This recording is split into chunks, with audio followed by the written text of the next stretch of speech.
आप सभी इस बात से परिचित है कि जो युद्ध की परिस्थिति पैदा हुई है और जिस प्रकार से सप्लाई चेन प्रभावित हुई है, और ऐसे माहौल में दिनों दिन चुनौतियां बढ़ती जा रही हैं। देशवासियों पर पेट्रोल डीजल की बढ़ती कीमत का बोझ कम करने के लिए केंद्र सरकार ने एक्साइज ड्यूटी में कमी की थी। पिछले नवंबर महीने में कम की थी। केंद्र सरकार ने राज्यों से भी आग्रह किया था कि वो अपने यहां टैक्स कम करें और ये बेनिफिट नागरिकों को ट्रांसफर करें। अब कई राज्य जैसे महाराष्ट्र, पश्चिम बंगाल, तेलंगाना, आंध्र प्रदेश, तमिलनाडु, केरला, झारखंड, किसी न किसी कारण से उन्होंने इस बात को नहीं माना और उनके राज्य को, नागरिकों को बोझ कंटिन्यू रहा।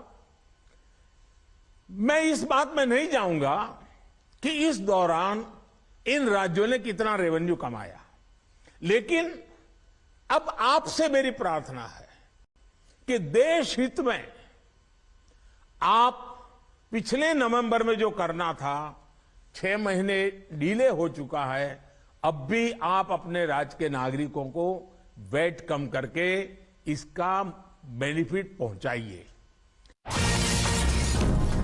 Well, with that big breaking news which is coming in already, there is the opposition targeting the Prime Minister. Congress hits out at the PM for urging states to cut VAT on fuel when they say that the centre could have instead cut their excise duty on fuel. In fact, Pawan Khera says that the centre has been earning at least 26 lakh crore rupees. This is the money which could have been cut down from the excise.